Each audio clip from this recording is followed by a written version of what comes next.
అందరికీ నమస్కారం అండి. నేను తనిష్‌ని మాట్లాడుతున్నాను. అన్‌ఫార్చునేట్‌లీ ఇప్పుడు నేను ఈ వీడియో చేయడానికి రీజన్ ఏంటంటే, బెంగుళూరులో ఒక ప్రొడ్యూసర్‌ని డ్రగ్స్ అలిగేషన్స్ మీద ఆయనకు సంబంధించిన వాళ్ళందరికీ నోటీసులు పంపించారు నాకు తెలిసింది. అలాగే నాకు కూడా నోటీస్ పంపించారు. కాకపోతే ఆ నోటీస్ ఏంటంటే 67 ఎన్‌డీపీసీ యాక్ట్ కింద పంపించారు. అంటే that is acquaintance of a person are circumstance. అంటే ఆ పర్సన్ గురించి తెలిసిన, ఆయన గురించి తెలుసా, లేదా ఆయన ఇలా ఏమైనా మీరున్నప్పుడు ఏమైనా జరిగాయా అనే సిచ్యువేషన్స్ని కనుక్కోవడం కోసం పంపించారు. బట్ మీడియాలో నేనేదో ఇన్వాల్వ్డ్ ఉన్నట్టు, నేను ఆల్రెడీ అక్కడ డ్రగ్ సిచ్యువేషన్లో ఉన్నట్టు ఇలాంటి డిఫరెంట్ ఫేక్ న్యూస్లు వేస్తున్నారు. అసలు నేను బేసిక్గా ఆ పర్సన్ని బిగ్ బాస్ తర్వాత, నాకు అంటే చాలా సినిమాల గురించి డిస్కషన్స్లో అలా బిగ్ బాస్ తర్వాత ఆ ప్రొడ్యూసర్ నాతో సినిమా చేద్దామని ఆయన బెంగళూరు రమ్మన్నారు. అప్పుడు నేను వెళ్ళడం జరిగింది. ఒకసారి వెళ్ళి అక్కడ కలిశాను. బట్ ఆ ప్రాజెక్ట్ ముందుకు జరగలే. దాని తర్వాత I left it's been 2 years, అంటే 2 సంవత్సరాల క్రితం ఇది మాట. సో దాని తర్వాత నేను ఇంకొచ్చేసాను. తర్వాత 1-2 times ఫోన్లో ఇంకా రెస్పాన్స్ సరిగా లేకపోయేసరికి ఇంకా అక్కడి నుంచి I never been in contact with him through phone. అంటే ఫోన్లో కానీ టెక్స్ట్ల ద్వారా కానీ ఏ విధంగా నేను కాంటాక్ట్లో లేను. అండ్ నేను ఈ 2 yearsలో ఎప్పుడు బెంగళూరు వెళ్ళడం కూడా జరగలేదు. సో బట్ ఇవన్నీ తెలియకుండా, ఫ్యాక్ట్స్ ఏంటో తెలియకుండా నేనేదో ఇందులో ఇన్వాల్వ్డ్ ఉన్నట్టు, నేను అక్కడ ఆల్రెడీ ఉన్నట్టు, అంటే అక్కడేదో కర్ణాటక మీడియా వేసింది అంటే వాళ్ళకి అట్లీస్ట్ వాళ్ళకి ఏం తెలుసు ఏం తెలీదో, లేదా దాన్ని సెన్సేషనలైజ్ చేయాలని చేశారో ఏంటో నాకు తెలియదు.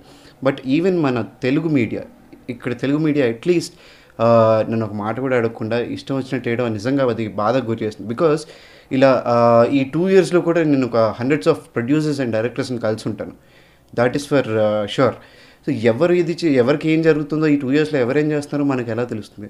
But just because of the acquaintance ఏదో వాళ్ళు దే సెండ్ మీ నోటీస్, దానికి నాకు సంబంధం లేకపోయినా, but because of I'm law abiding citizen, I will surely respond to it for sure.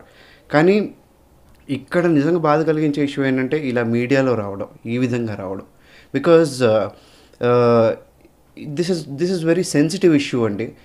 ఇప్పుడు జరుగుతున్న సిచ్యువేషన్స్లో ఇంకా చాలా సెన్సిటివ్ ఇష్యూ. అసలు నేను దీని గురించి మాట్లాడొద్దులే, మాట్లాడితే ఒక గోల, మాట్లాడకపోతే ఒక గోల అనే థాట్లో ఉన్నా. కాకపోతే it is my responsibility towards the people who like me, who admire me, who love మీ.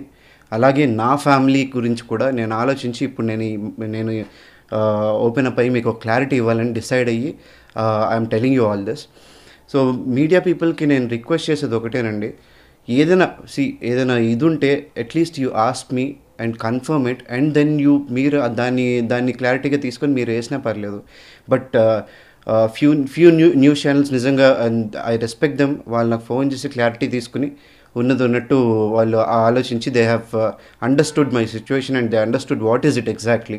కానీ కొన్ని న్యూస్ ఛానల్స్ నా ఎప్పుడో పాస్ట్ వీడియోసు, ఫొటోసు, నేను నక్షత్రంలో చేసిన క్యారెక్టర్ వీడియోసు అండ్ ఏవేవి నా పేర్లు ఇవన్నీ వేసి అసలు ఏమీ తెలియకుండా ఏది పడితే అది వేయడం జరుగుతుంది. అది నిజంగా నాకు నా ఫ్యామిలీకి, అంటే మా అమ్మ యాక్చువల్లీ షీఈ్ నాట్ వెల్, ఆవిడకి అసలు బాగాలేదు.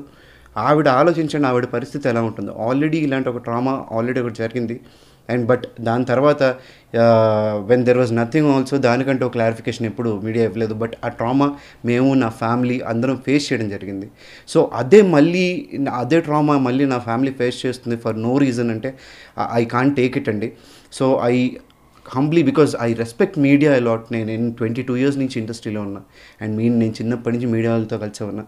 So I respect media and I kindly request media to not ఇలాగా ఏవో హోక్స్, ఫేక్ న్యూసెస్ వేసి నన్ను ఏదో ఒక పెద్ద అసలు ఆల్ ఓవర్ ఇండియా నేను ఏదో డౌన్ లాగా క్రియేట్ చేసేసి ఇలాంటివి ఇచ్చేయద్దు. Please know the facts. And లేదు ఇంకా మీరు ఇలాగే నేను ఇంత రిక్వెస్ట్ చేసి ఇంత నేను క్లియర్గా మీకు క్లారిటీ ఇచ్చినట్టు కూడా మీరు ఇలాగే you want to spread the news అంటే అంటే నా ఫ్యామిలీకి అది నిజంగా నా ఫ్యామిలీని టార్చర్ చేస్తుంది, అది వాళ్ళని బాధ పెడుతుంది అంటే I will be left with no option but go legally అండి. సో నేను చెప్పాలనుకుంది ఇది. అండ్ ఆల్సో నా అడ్మైరర్స్ కానీ, నేనంటే ఇష్టపడేవాళ్ళు కానీ, నేనంటే గౌరవించేవాళ్ళు కానీ ఇలాంటి న్యూస్లు చూసి, ఈ ఫేక్ న్యూస్లు చూసి మీరు బాధపడకండి. అండ్ మీరు ఫీల్ అవ్వకండి, because this is not at all true. And that's all I want to say. And please మళ్ళీ ఇంకొకసారి రిక్వెస్ట్ చేస్తున్నా, ప్లీజ్ ఇలాగ రాంగ్ న్యూస్లు వేయకండి. Please know the facts and go for it. Thank you అండి.